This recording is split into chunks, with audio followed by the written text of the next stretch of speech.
വിശ്വമഹാവിപ്ലവകാരി ലെനിന്റെ 101 ചരമവാർഷിക ദിനമാണെന്ന്. മുതലാളിത്തത്തെ കടപുഴക്കി ഒരു സോഷ്യലിസ്റ്റ് ലോകക്രമം സാധ്യമാണെന്ന് തെളിയിച്ചത് ലെനിന്റെ നേതൃത്വത്തിൽ നടന്ന ഒക്ടോബർ വിപ്ലവമാണ്. ഏതുകാലത്തും ലോക വിമോചന പോരാട്ടങ്ങളുടെ ഊർജ്ജ സ്രോതസ്സാണ് ലെനിൻ.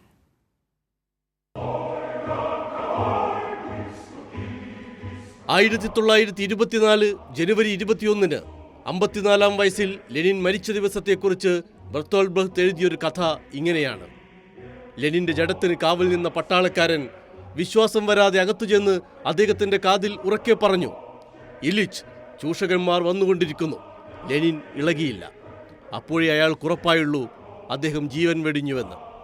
എന്നാൽ മരണത്തിനുമപ്പുറം ലെനിൻ മൗസോളിയത്തിൽ ഉറങ്ങുന്ന 5 അടി 5 ഇഞ്ച് ജഡശരീരത്തിനുമപ്പുറം ലോകത്തെ മനുഷ്യവിമോചന പോരാട്ടങ്ങളുടെ ആകെയും നിത്യവിപ്ലവ മന്ത്രമാണ് ഒരു നൂറ്റാണ്ടിനിപ്പുറവും വ്ളാദിമിർ ഇലിച്ച് ഉലിയനോവ് ലെനിൻ. കാൾ മാർക്സിന് ശേഷം തൊഴിലാളി വർഗ വിമോചന ചരിത്രം കണ്ട ഏറ്റവും വലിയ നേതാവ്, സൈദ്ധാന്തികൻ, പണ്ഡിതൻ, പ്രഭാഷകൻ, പത്രാധിപർ. 1871 പാരീസ് കമ്മ്യൂണിൽ ഉയർന്ന തീപ്പൊരിയെ ഒരു മഹാവിപ്ലവത്തിന്റെ തീക്കുണ്ടമായി സാക്ഷാത്കരിച്ചത് ലെനിനാണ്. 1917 രക്തരൂക്ഷിതമായ ഒക്ടോബർ വിപ്ലവം ലോകം അന്നുവരെ കണ്ടിട്ടില്ലാത്ത പുതിയൊരു ലോകക്രമം തന്നെ സൃഷ്ടിച്ചു. സ്വകാര്യ സ്വത്തവകാശം റദ്ദാക്കി. കൃഷിഭൂമി കൃഷിക്കാർക്കും ഫാക്ടറികൾ തൊഴിലാളികൾക്കുമായി വിട്ടു നൽകി. അതുവരെ ഉണ്ടായിരുന്ന സകല ചൂഷണ സമ്പ്രദായങ്ങളെയും അടിമുടി അവസാനിപ്പിച്ചു. ലോക ചരിത്രത്തിന്റെ ഗതി തന്നെ അട്ടിമറിച്ചു.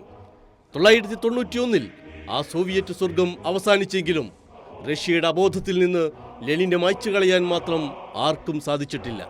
കുപ്രസിദ്ധനായ സർ ഇവാൻ ദ ടെറിബിളിന്റെ ആരാധകനായ വ്ളാദിമിർ പുടിൻ പ്രസിഡന്റായിട്ട് പോലും ലെനിന്റെ മൃതദേഹം റെഡ് സ്ക്വയറിൽ നിന്നെടുത്ത് സംസ്കരിക്കണമെന്ന പാർലമെന്റ് തീരുമാനം നടപ്പാക്കാനായിട്ടില്ല.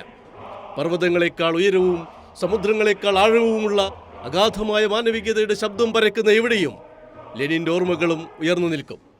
വയലാർ പാടിയതുപോലെ, ഇന്ത്യയോർക്കും ലെനിനെ മനുഷ്യന്റെ കണ്ണിൽ ബാഷ്പം നിറയുമ്പോഴൊക്കെയും, ഇന്ത്യയോർക്കും ലെനിനെ വിലങ്ങുകൾ വന്ന് കൈകളിൽ വീഴുമ്പോഴൊക്കെയും.